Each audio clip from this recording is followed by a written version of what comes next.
Ертегі. Сәбиге өмір сыйлаған құдірет. Ерте заманда бір патша өмір сүріпті. Патшаның қисапсыз байлығы болса да, үнемі қабағының астынан бір мұңы бары байқалып тұрады екен. Сөйтсе, әлгі патшаның перзенті болмапты.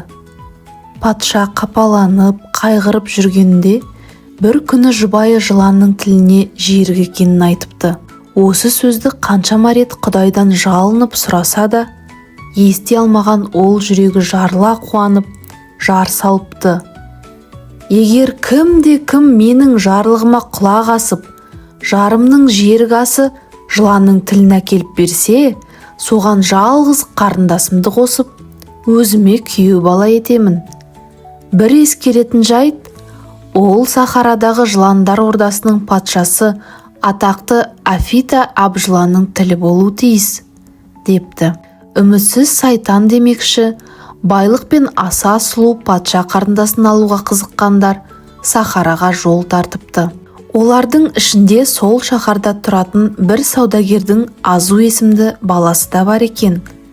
Азу о баста өмірге келгенде жылан терісін жамыла туыпты. Өз терісінің пайдасын көрмекке әрі сынамаққа ол да үмітпен жыландар ордасына аттаныпты.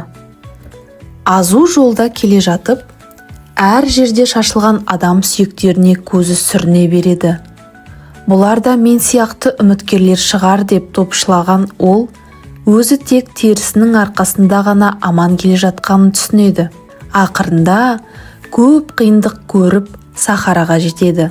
Ордаға келген соң ол жыландармен тез араласып кетеді. Бірде жыландар патшасы тағамды өте жақсы даярлай алатын аспазшы керек екенін мәлімдейді. Сынға түскендердің арасынан Азу озып шығады. Ол қолынан келген өнерінің барлығын жұмсаған екен. Сөйтіп, аз уақыт ішінде Азу Афита абжыланның жақсы көрер жақынына айналады. Әңгімеге тарта жүріп, жыландар патшасының жаны қолындағы сақинада екенін де біліп алады. Оны Афита масаңдау кезінде айтып қояды. Бір күні Азу тәтті тағам жасап, оған ұйықтататын дәрі қосады да, Афита абжыланға жегізеді. Ол қатты ұйқыға кеткен кезде сақинасын алып, қақ бөледі. Содан соң тілін кесіп алып, түн қараңғылығымен тайып отырады. Бұл оқиғаны таң атқан соң бірақ білген жыландар оны әрі іздеп, бері іздеп таба алмай қала береді. Азудың оңай құтылуының себебі, Сахарадан шыққан соң ол адам қалпына қайта ауысып алады. Еліне аман-есен оралған Азу патшаға жыланның тілін әкеп беріп, оның қарындасына үйленеді. Ал жерік асын жеген патша жары көңілі судай тасып, ай күні жетіп ұлды болады. Ұлан-асыр той жасалады. Той десе қубас домалайды демекші, бұл тойға баяғы Азуды іздеп жүрген жылан да келіпті. Ол Азуды иісінен танып қалып, санын бірақ соғыпты. Ішіне кек түйіп, өз ордасына қайтыпты.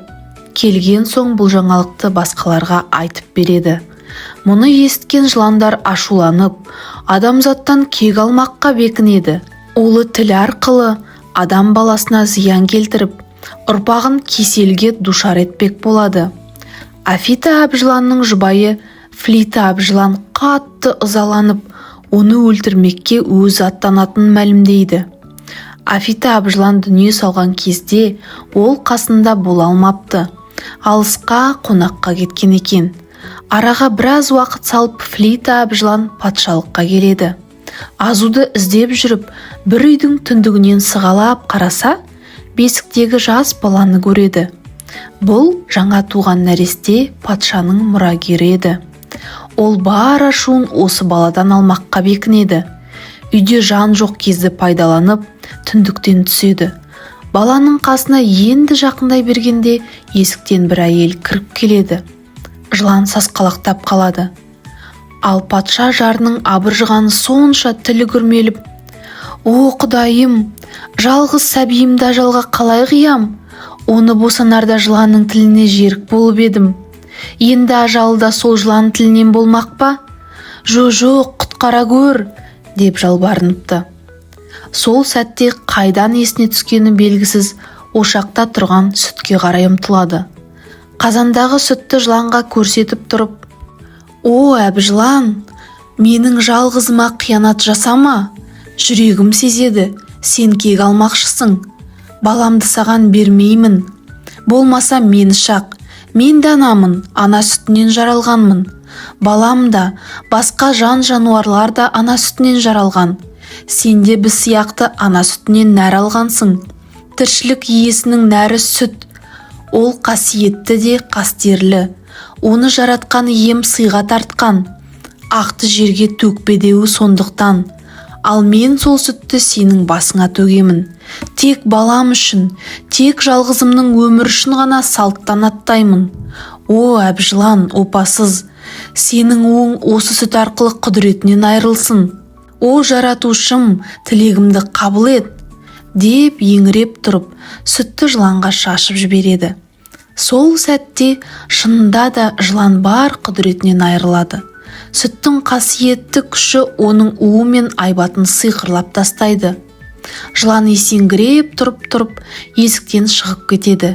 Міне, осыдан бастап барлық жылан атаулы сүтті көрсе айбатынан айрылады екен. Олар үйге кіргенде басына ақ құйса сытылып шығып кетеді. Оларға бұл қасиет сонау заманғы өз аналарынан дарса керек.